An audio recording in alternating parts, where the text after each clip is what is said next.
Hello friends, मेरा नाम सुभाष चौधरी है और मैं भारत का एक सामान्य नागरिक हूँ। जय श्री कृष्ण। भगवद गीता के पिछले सत्र में हमने चर्चा की थी। दुर्योधन ने अपने आचार्य द्रोणाचार्य के पास जाकर सब चीज़ें बताईं। कौरवों में कौन कौन सेनापति हैं और पांडवों में कौन कौन सेनापति हैं। दुर्योधन का फ्रस्ट्रेशन, उसकी दुविधा, उसका भय, उसके बारे में हमने चर्चा किया था।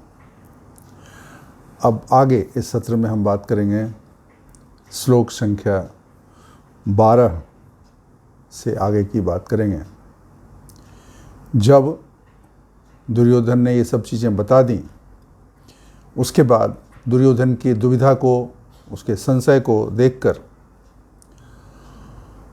पितामह भीष्म, जो कौरवों के सेनापति थे, उन्होंने अपना महान शंख बजाया और श्लोक पढ़कर हम आगे उसकी चर्चा करेंगे। संजय उवाच तस्य संजनन हर्ष कुरुवृद्ध पितामह सिंहनादं विनद्योच्चैः शंखं दग्मौ प्रतापवान। भीष्म पितामह ने दुर्योधन के मन में हर्ष उत्पन्न करने के लिए उच्च स्वर में सिंह की दहाड़ के साथ गरज कर शंख बजाया। शंख बजाने का मतलब होता है, जब युद्ध में शंख बजाया जाता है, इसका मतलब ये हुआ कि युद्ध की शुरुआत अब हो चुकी है, हम शुरू कर रहे हैं और विरोधी पक्ष के लोग इसके लिए तैयार हो जाएं। अभी देखने वाली बात यह है कि भीष्म पितामह को पता है कि जीतेंगे पांडव, क्योंकि दुर्योधन अधर्म की तरफ है और अर्जुन धर्म की तरफ है, और अर्जुन के साथ हैं भगवान श्री कृष्ण। तो जब खुद ईश्वर उनके साथ हैं तो कैसे हार सकता है? नहीं हार सकता है।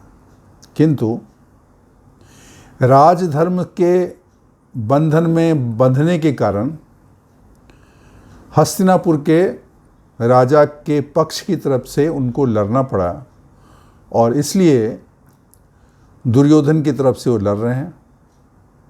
दुर्योधन के सेनापति हैं, तो उनका यह कर्तव्य बनता है कि दुर्योधन के मन में खुशी और उत्साह का संचार करें। इस कार्य के लिए उन्होंने सेना का मनोबल और दुर्योधन के मनोबल को ऊंचा करने के लिए अपने शंख से घोर आवाज में गरज कर शंख को बजाया। उसके बाद और भी लोगों ने शंख बजाया। ततः शंखाश्च भैर्यश्च पनवानक गोमुखाः सहसैवाभ्य हन्यन्त सशब्द तुमुलो अभवत्। इसके बाद बहुत सारे शंख, नगारे, ढोल, मृदंग, जितने साउंड करने वाले चीज़ें थी, कौरव की सेनाओं ने बजाना शुरू कर दिया। ऐसे होता है जब किसी युद्ध में कोई सेनापति जोश से आवाज़ करता है, जोश से आगे बढ़ता है, तो सारे सैनिक उसके पीछे पीछे तेज़ी से आगे बढ़ते हैं, जोश से आवाज़ करते हैं। तो वही कौरवों की सेना के साथ हो रहा है। अब आगे जब कौरवों की तरफ से युद्ध का उद्घोष हो चुका है, तो पांडवों को भी ये बताना पड़ेगा कि हम भी युद्ध के लिए तैयार हैं। फिर क्या हुआ? ततः श्वेत हरे युक्ते महति स्पंदने स्थितौ माधव पांडवश्चैव दिव्यौ शंखो प्रदग्धमतु। जब ऐसी हुंकार भरी कौरव के सेनापति पितामह भीष्म ने फिर सफेद घोड़ों से युक्त रथ में बैठे हुए श्री कृष्ण और अर्जुन ने भी अपने अपने शंख बजाए।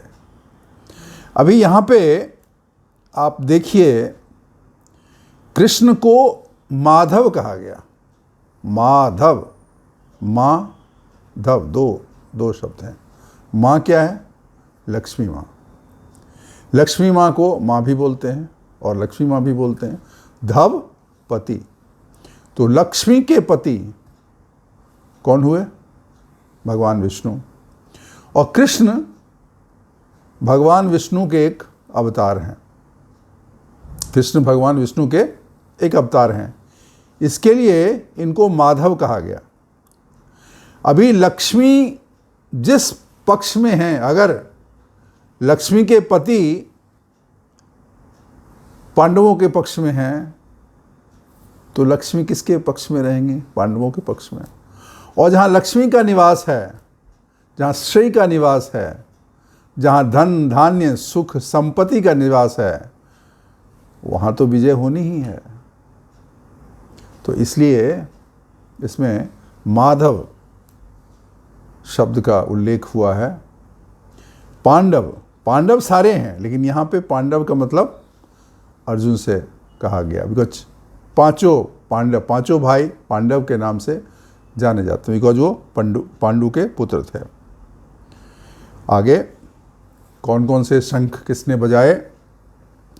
पांचजन्यं हृषिकेशो देवदत्तं धनंजयः पौंड्रं दग्मौ महासंख्यं भीमकर्मा वृकोदरः। कृष्ण ने पांचजन्य शंख बजाया, अर्जुन ने देवदत्त नामक शंख बजाया और भीमसेन ने पौंड्र नामक शंख बजाया, और भी भाइयों ने शंख बजाया। अनंत विजयं राजा कुंती पुत्रो युधिष्ठिरः नकुलः सहदेवश्च सुघोष मणि पुष्पकौ। राजा युधिष्ठिर ने भी शंख बजाया, उनके शंख का नाम था अनंत विजय। नकुल और सहदेव जो छोटे भाई थे, उन्होंने सुघोष और मणि पुष्पक नामक शंख बजाए। अब यहाँ देखिए, युधिष्ठिर को राजा युधिष्ठिर कहा गया क्योंकि उन्हीं को मिलना चाहिए। पांडवों का अगर राज्य होता, उनका अगर राजा होता, तो सबसे बड़े उसमें युधिष्ठिर थे, तो युधिष्ठिर राजा बनते। इसलिए श्लोक में युधिष्ठिर को राजा युधिष्ठिर के नाम से संबोधित किया गया है। आगे, काश्यश्च परमेश्वासः शिखंडी च महारथः धृष्टद्युम्नो विराटश्च सात्विक अपराजितः द्रुपदौ द्रौपदेयाश्च सर्वशः पृथ्वीपते सौभद्रश्च महाबाहु शंखादग्नि पृथक पृथक। और भी अनेक वीरों ने, काशीराज महारथी शिखंडी, धृष्टद्युम्न राजा विराट, सात्विकी राजा द्रुपद, द्रौपदी के पांचों पुत्र, सुभद्रा पुत्र अभिमन्यु, इन सब ने अपने अपने शंख बजाए।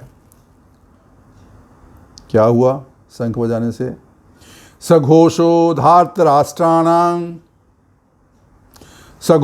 धार्तराष्ट्राणां हृदयानि विदयारयत् नभस्य पृथ्वी चैवं तुमुलो व्यनुनादयन्।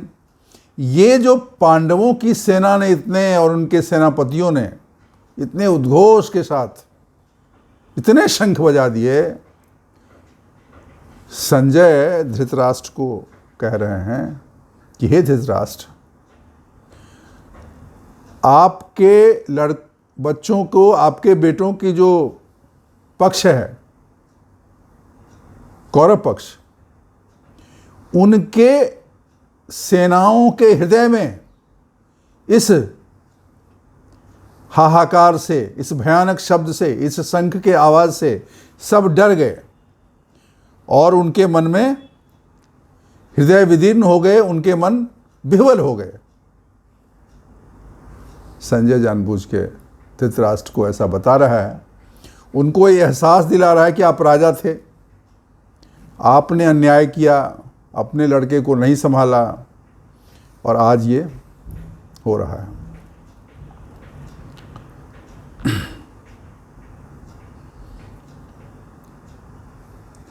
जब इतना हो चुका है तो आगे अथ व्यवस्था दृष्ट्वा धार्तराष्ट्रेण कपिध्वज प्रवृत्ते शस्त्र संपाते धनुरुद्यम पांडव ऋषिकेशं तदा वाक्यम इदमाह महामहीपते। अर्जुनोवाच सेनयोरुभयोर्मध्ये रथं स्थाप्य मे अच्युत। जब इतना सब कुछ हो गया उसके बाद अर्जुन कृष्ण को बोल रहे हैं कि हे अच्युत, हे श्री कृष्ण, आप मेरे रथ को दोनों सेनाओं के बीच में ले चलिए। यहाँ पे कृष्ण को अच्युत भी कहा गया। अच्युत का मतलब जो, च्युत मतलब गिरना, छोटा होना, नष्ट होना। अच्युत जो नष्ट नहीं हो सकता है, जो गिर नहीं सकता है, जो घट नहीं सकता है, वो सिर्फ ईश्वर है, वो श्री कृष्ण है। तो उनको बोला जा रहा है। एक और शब्द इसमें इस्तेमाल किया गया है, कपिध्वज।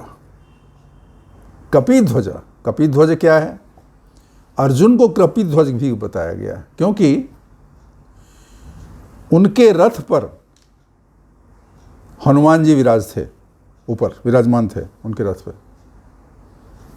एक इसमें कथा है कि जब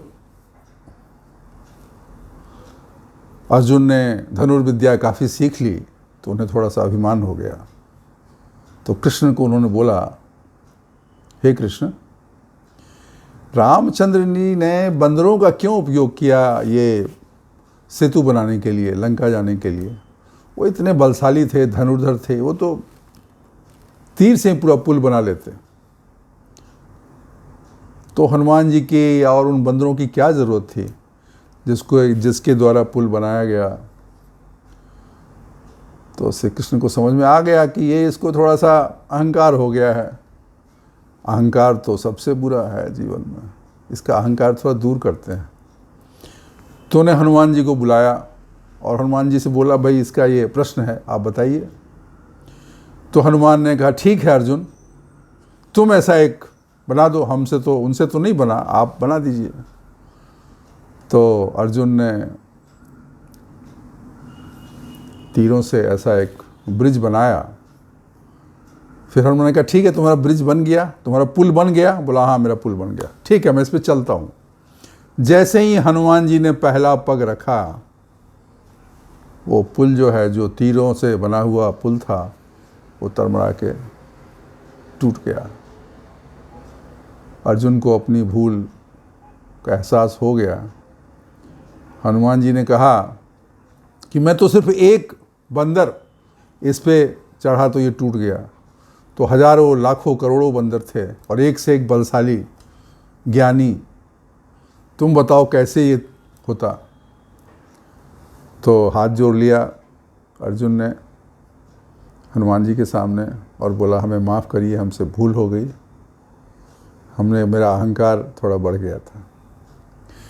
तो हनुमान जी ने कहा, ठीक है, तुझे माफ़ किया, जब युद्ध होगा, महाभारत युद्ध, तो मैं तुम्हें वरदान देता हूँ, मैं तुम्हारे रथ के ऊपर, सबसे ऊपर ध्वज के रूप में वहाँ बैठूँगा और तुम्हारी रक्षा करूँगा।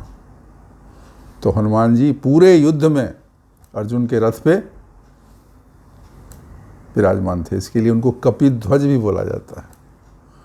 तो जहाँ हनुमान जी खुद साक्षात बैठे हैं ध्वजा लिए हुए और श्री कृष्ण सारथी हैं, कहाँ से, कैसे जीतोगे इनको?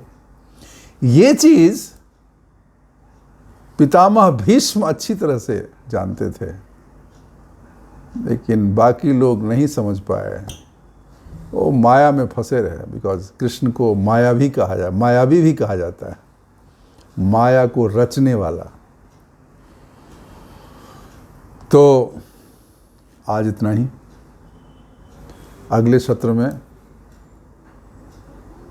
कुछ और चर्चा करेंगे, गीता के बारे में, श्री कृष्ण के बारे में, प्रभु के बारे में। आपको अगर ये वीडियो अच्छी लगती होगी तो उसको सब्सक्राइब करिएगा, अगर नहीं किया है तो लाइक करिएगा, और जो भगवत प्रेमी लोग हैं आपके परिचित, उनको शेयर करिएगा। धन्यवाद। जय श्री कृष्ण। Thank you.